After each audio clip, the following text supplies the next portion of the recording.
I still remember the day everything between Emily and me ended. We were sitting at our usual table in the small cafe near the park. My hands were sweating inside my pockets. The little box with the ring felt heavier than it should. Emily noticed my nervous face and tilted her head. "Why do you look like you're about to faint?" she asked, laughing softly. I forced a smile. "I just wanted to talk about something important."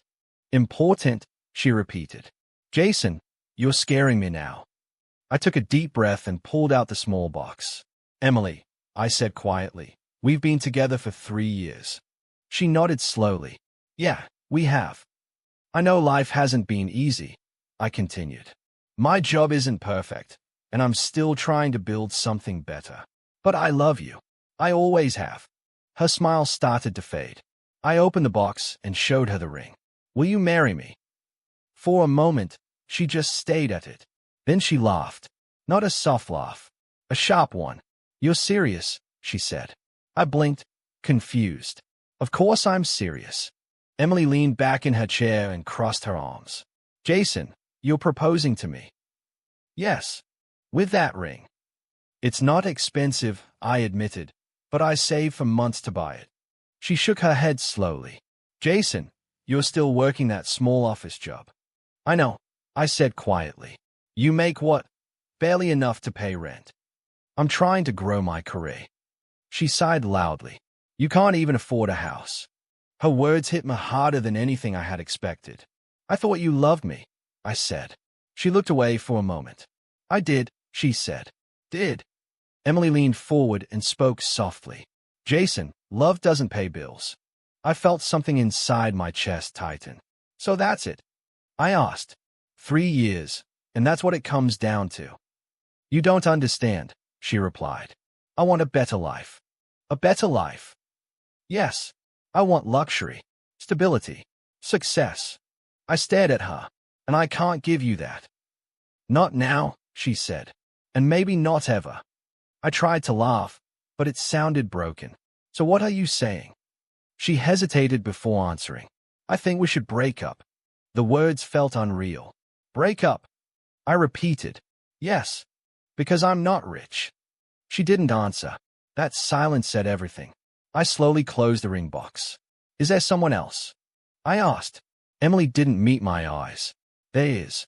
My stomach dropped. "Who?" She took a deep breath. "Daniel." "Daniel? He's a businessman," she said. "He owns several companies." I laughed bitterly. "So you're leaving me for a rich guy?" "It's not like that," she said quickly. "It sounds exactly like that." "Jason, please try to understand." "No," I said quietly. "I finally understand perfectly." Emily stood up and grabbed her purse. "I'm sorry," she said. Outside the cafe window, I saw a black luxury car stop by the curb. Daniel stepped out. Tall, perfect suit, expensive watch, everything I wasn't. Emily looked toward the door. "His hair," she said. "You invited him." I didn't want things to be awkward. I almost laughed again. "You're breaking up with me, and is waiting outside." She didn't answer. Emily walked toward the door, then paused. "Jason," she said softly. "What?" "You're a good person." I looked at her. "But?" I asked. "But you're not the future I want." Then she left. I sat there for a long time, staring at the empty chair across from me. After a few minutes, I walked outside. Rain had started falling. I watched Emily step into Daniel's car. She didn't look back. The car drove away. I stood there alone in the rain, holding the ring in my shaking hand. My chest felt hollow. 3 years of love, gone in 10 minutes. I looked down at the small ring.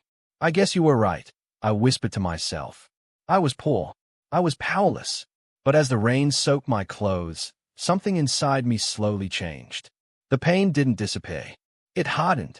And that night, standing alone under the gray sky, I made a promise to myself. One day, I would never feel this powerless again. After Emily left, my life felt empty in a way I couldn't explain. Every street reminded me of her voice. Every quiet moment reminded me of that laugh when I showed her the ring. I tried to act normal, but nothing felt normal anymore. One night, Mark dragged me to a small bar near my apartment. He slid a drink across the table and said, You look like a ghost, man. I feel like one, I replied, still thinking about her. I shrugged. Hard not to. Mark leaned forward. Jason, listen to me. Forget her. That's easy for you to say. She chose money over love, he said firmly. That says more about her than it does about you. I stared at the drink in my hand. 3 years, I muttered. 3 years, Mark. I know. I thought she was the one. Mark sighed and rubbed his forehead. Look, man, some people love comfort more than they love people. So I wasn't enough. That's not what I said. That's exactly what happened, I replied. Mark shook his head. You're not poor in the way she thinks, he said. You're just starting. Starting what? Your life. I let out a quiet laugh. My life feels like it ended. Mark pointed at me. Don't say that. You're smart, hardworking, and stubborn as hell. You'll bounce back. I don't feel like it. Well, you will, he said. Trust me. I finished my drink and stayed at the empty glass. My job barely pays my bills, I said. So find a better one. I've tried. Try harder. I rubbed my face. You make everything sound simple. That's because it is, Mark replied. Then why does everything feel impossible? Mark didn't answer right away. Instead, he said quietly, because your heart's still broken. I looked away. Maybe. We sat there for a while in silence. Finally, Mark stood up. Come on, he said. Let's get out of here. Already. You need sleep, not more alcohol. Outside, the night air felt cold. Mark clapped my shoulder. You'll survive this. I hope so. You will, he repeated. Just give it time. After he left, I walked back to my small apartment. The place felt too quiet. Emily used to fill the silence with her music, her laughter, her endless talking. Now there was nothing. I tossed my jacket on the chair and dropped onto the couch. My phone buzzed suddenly. Unknown number. I almost ignored it. Then I answered. Hello. A calm voice spoke. Is this Jason? Yes. This is Robert. Robert. Your uncle.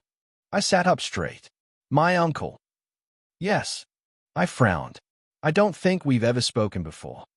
That's true, he replied calmly. So, why are you calling me? There was a brief pause. Because it's time. Time for what? For you to learn the truth about your family. I blinked.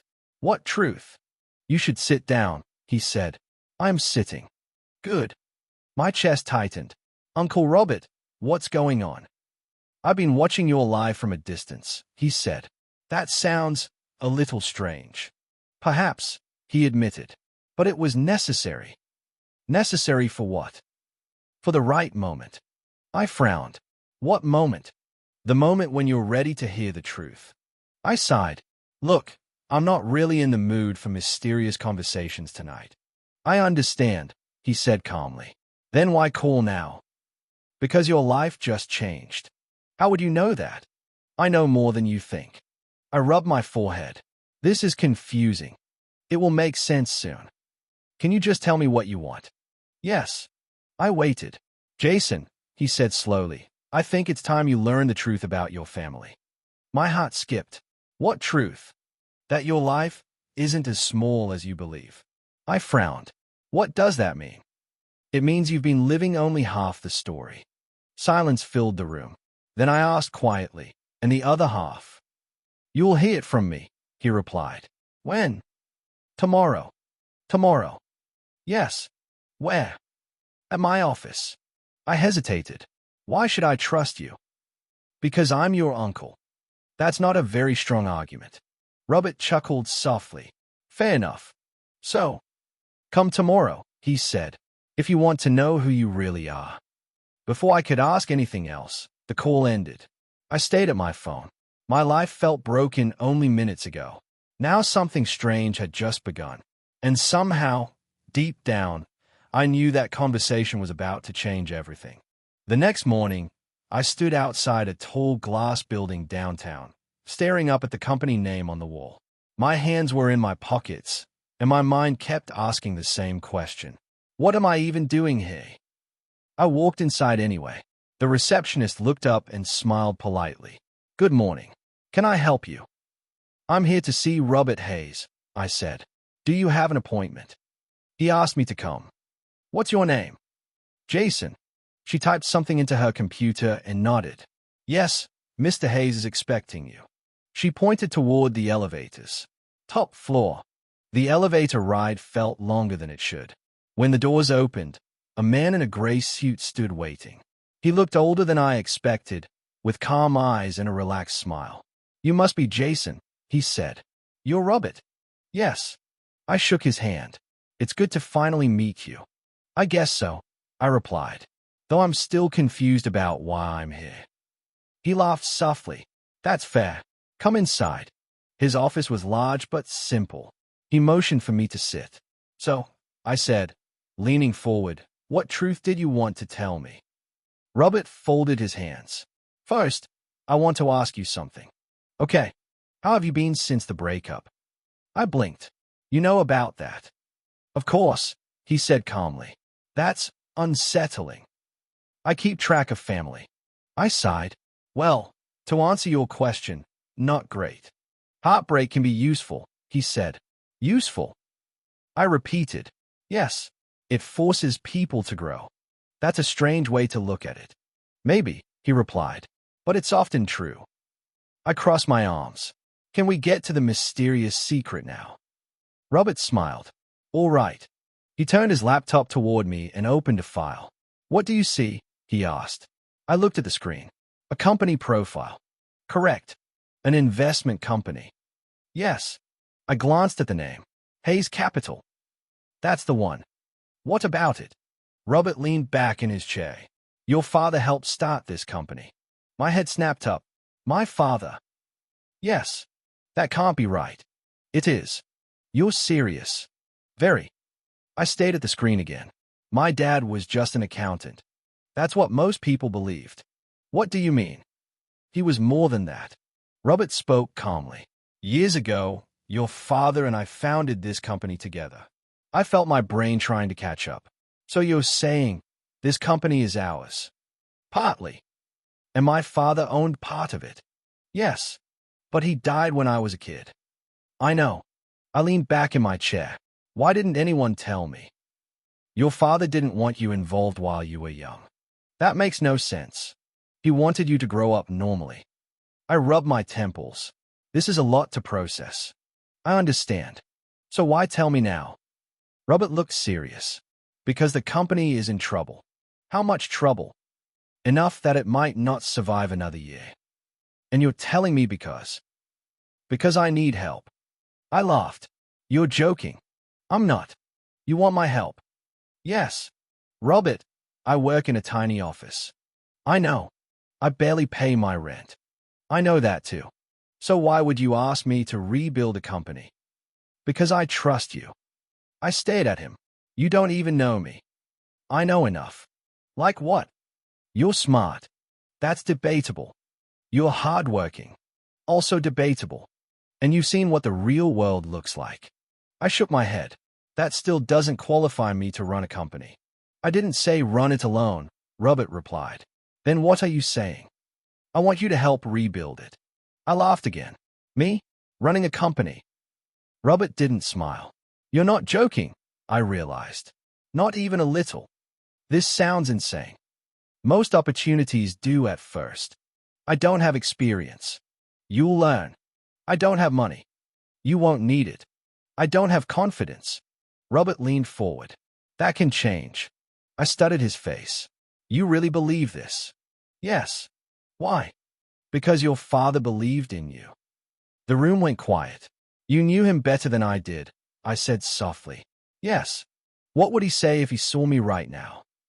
Robert smiled slightly. He'd say you're stronger than you think. I looked down at the table.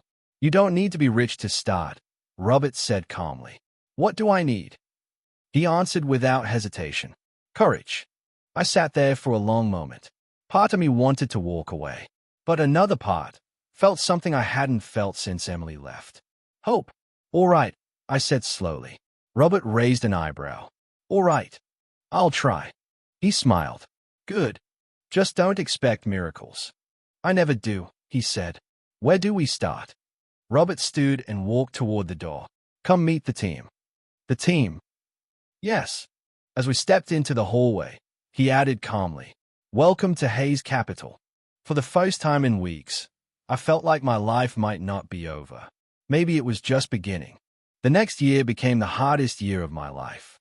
On my first day at the office, Robert walked me through the floor and introduced me to the staff. This is Jason, he said. He'll be working closely with me. Some people nodded politely. Others looked confused. One man whispered to another, He looks like a college intern. I pretended not to hear. Later that morning, Robert closed the office door and looked at me. You noticed their reactions, he said. Hard not to. They don't trust you yet.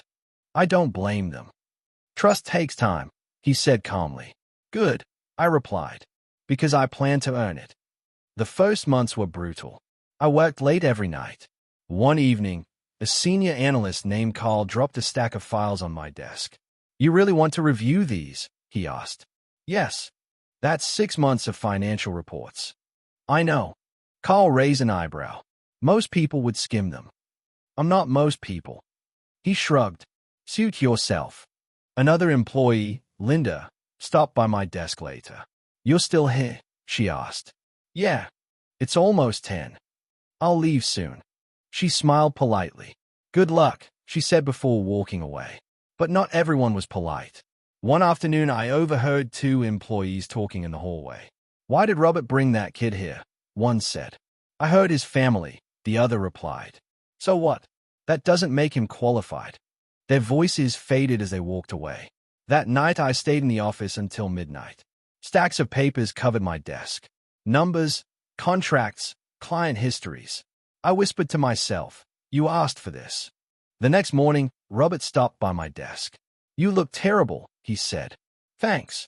Did you sleep? Not much. Good, he replied calmly. I blinked. Good. Hard work builds confidence. Well, I'm definitely working hard. Keep going, he said. Weeks turned into months. Slowly, I started understanding how everything worked.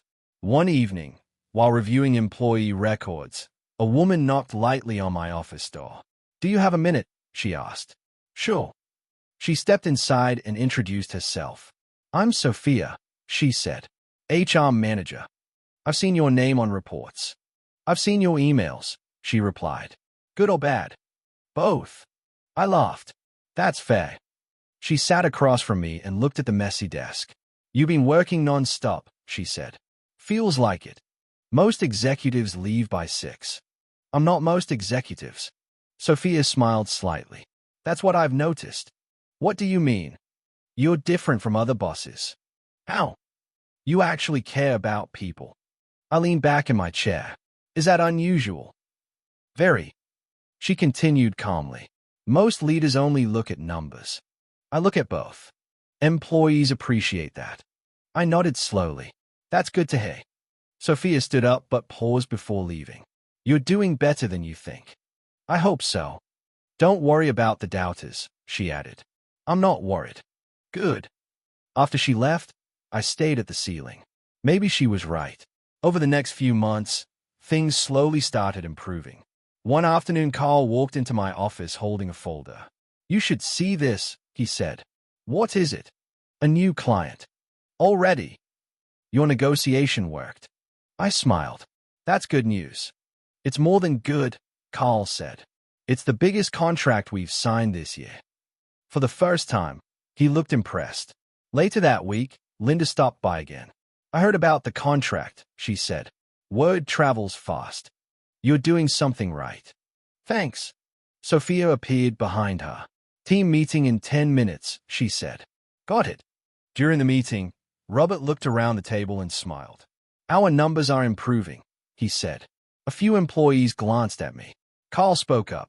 Jason's ideas helped. That surprised me. After the meeting, Robert stopped me in the hallway.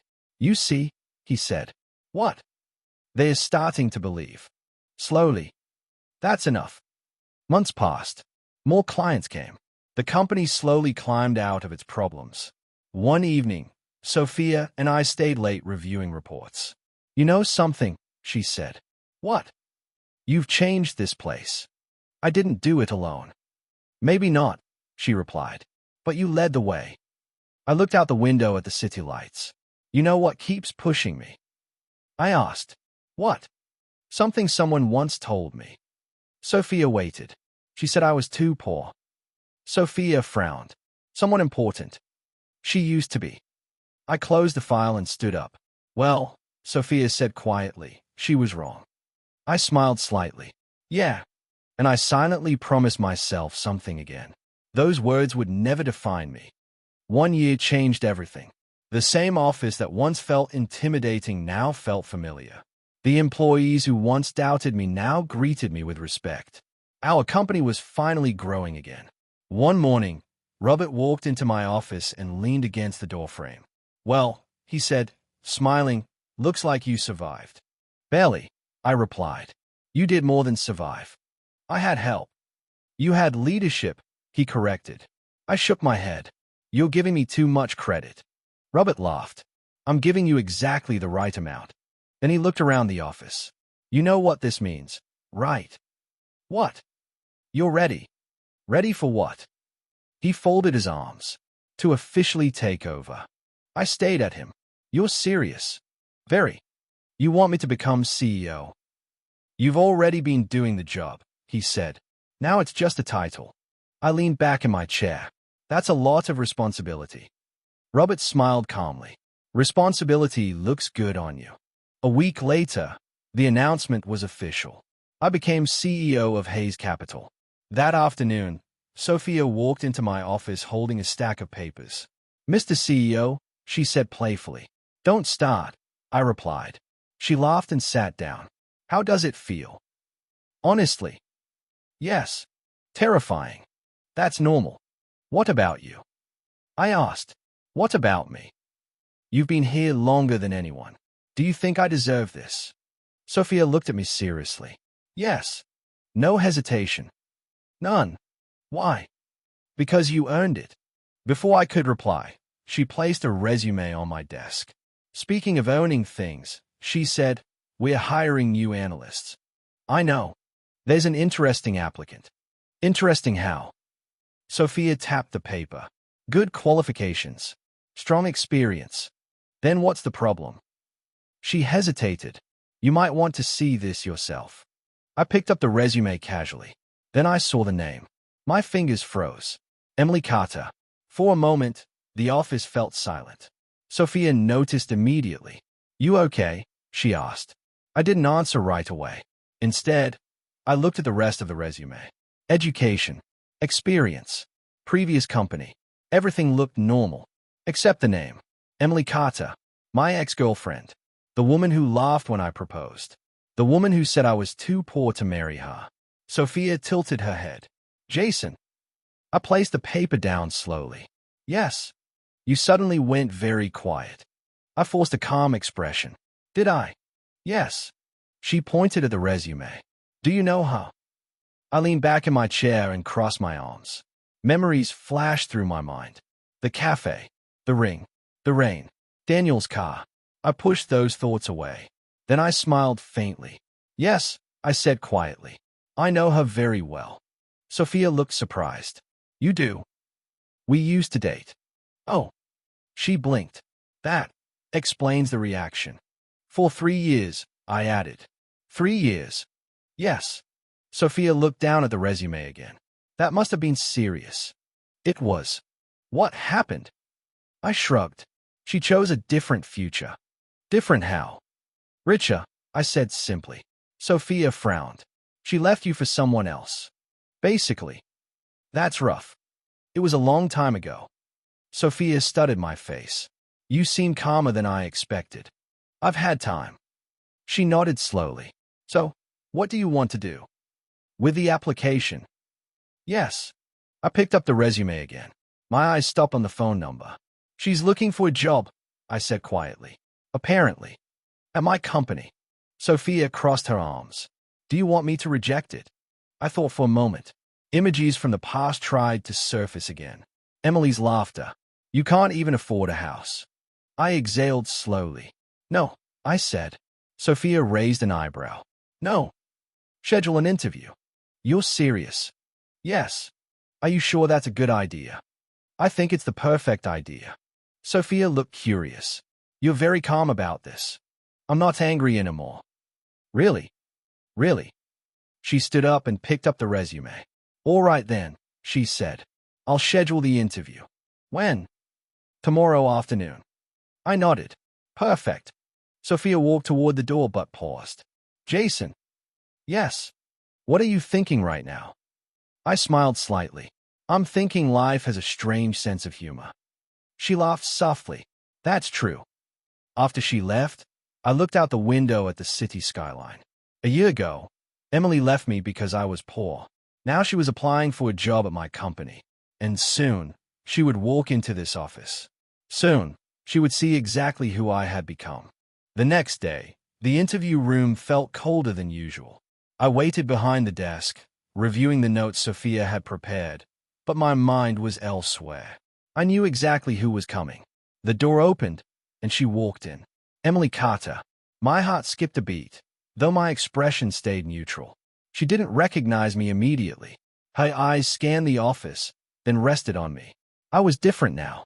Tailored suit, confident posture, commanding presence. Not the same man who had stood helpless in the rain a year ago. Good afternoon, I said calmly. Please, have a seat. She hesitated, stepping in slowly, resume in hand, voice barely audible. Hello. I nodded and gestured toward the chair. Take a seat. She sat, trying to mask her nervousness, fingers fiddling with the papers. She began explaining her experience, stammering slightly, eyes darting to mine. Then, our eyes met. Her face went pale, and her hands froze over the resume. Jason, she whispered, almost a breath, not believing. The room felt silent, the air thick with tension. I could see the storm in her eyes, shock, fear, regret. The CEO? She asked slowly, voice trembling. I nodded, calm, letting her soak into reality. Yes. A tense pause. Neither of us spoke. Her lips quivered. She looked away, then back again, struggling to find words. Finally, she whispered something that echoed in my mind, a sentence I had waited for. I made a mistake, she admitted, her voice low, heavy with guilt.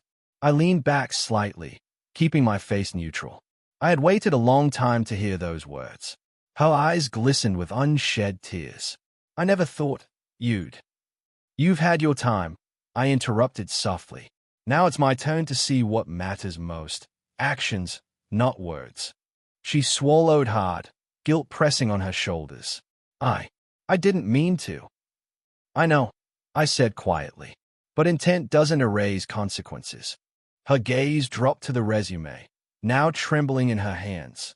You're successful, she murmured, or mixing with regret. I didn't realize. I allowed a small smile, calm but firm. I've grown. I've learned. And now, you're here. She swallowed, nodding slowly, the weight of her past choices evident in every expression. I understand, she whispered. Sit, I interrupted softly. We'll see if your skills match your words. The room held tension, anticipation, and unspoken history. For the first time in months, I felt in control, not angry, not vengeful, just confident in who I had become. Emily sat down, hands on her resume, facing me. I leaned forward slightly. This is your chance, I said. Show me why you belong here, if you truly do. Her lips trembled as she nodded, swallowing hard. And I knew, in that moment, the game had changed. The past was behind us, but the present, our confrontation, our reckoning, had only just begun. I watched her carefully, the quiet power of patience settling in me. Finally, the first words of the interview began. The room was silent after the awkward start of the interview. Emily's hands trembled over her resume, and her eyes kept flicking toward me, searching for something. Pardon, forgiveness, maybe hope. Jason, I need to explain, she said, her voice low, trembling. Everything that happened, it wasn't what you think. I leaned back slightly, crossing my arms. I didn't interrupt. I wanted her to say it all, to confront the truth she had run from for so long. She took a deep breath, struggling. Daniel, he cheated on me. I realized too late that money, wealth, none of it matters. Not without you. I let her words hang in the air. My chest tightened, memories rushing in. The small ring I held, the nights I waited, the words she spat at me. You too, Paul. She took a shaky step closer. I was young and stupid. I didn't know what I wanted. I want to start over. Can we try again? Her voice cracked, eyes glistening with unshed tears. I saw regret, desperation, and fear tangled together in her expression. For a brief moment, my mind wandered. Our laughter under the city lights, the park where we dreamed aloud, the ring I once bought, hoping for our future. Then, the rain came back into my memory. The sting of humiliation. The betrayal. The night I promised myself I would never feel powerless again. I shook my head slowly, my expression calm but firm. Emily, I began, my voice measured, controlled. I hope you find happiness. Truly. She blinked, hoping maybe I'd say more. I continued, eyes locked on hers. But that future doesn't include me. Her lips quivered. She opened her mouth to say something, but no words came. I let the silence linger, letting the weight of my choice settle in the room. You made your decisions. Now, you face their consequences, I said quietly, standing. My posture calm, unshaken. Emily swallowed hard, guilt written across every feature. Her dreams of rekindling us faded before her eyes. I understand, she whispered, voice breaking. I never thought. I shook my head gently, offering no comfort this time. My patience, my strength, my rise from betrayal, it wasn't for her anymore. This is my life now, I said softly, and it moves forward without you. She looked down, tears spilling freely, finally realizing the true cost of her choices. I walked toward the door, leaving her in the office, the weight of regret heavy in the air. And for the first time in months, I felt nothing but calm. The storm had passed. I had survived. The past was behind me. The future belonged only to me. Emily didn't get the job. Not because I wanted revenge. Not because I wanted her to suffer. I simply chose someone more qualified, someone who deserved the opportunity. When Sophia handed me the resumes that morning, I saw her name, and my chest tightened for a second. I reminded myself, I'm not here to settle old scores. I'm here to lead. Weeks later, the news reached me.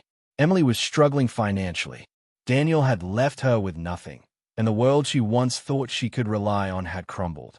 I called Mark that evening while sitting on my balcony, city lights flickering below. Do you feel satisfied? He asked, sensing the silent triumph I carried inside. I exhaled slowly, watching cars pass in the quiet night. I don't feel revenge, I said. I feel free. Finally, free. Mark chuckled softly. Freedom over revenge. That's better than you think. I nodded, feeling a weight lift off my shoulders. For years, Emily had been a ghost in my life.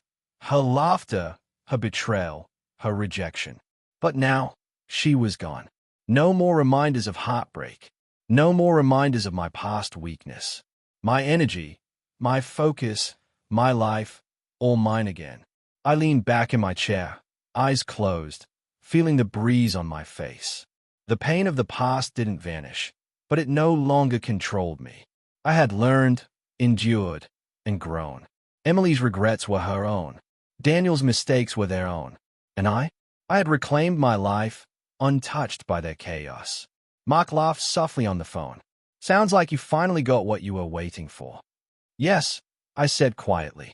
I did. I survived. I endured. And the past no longer has a place in my story.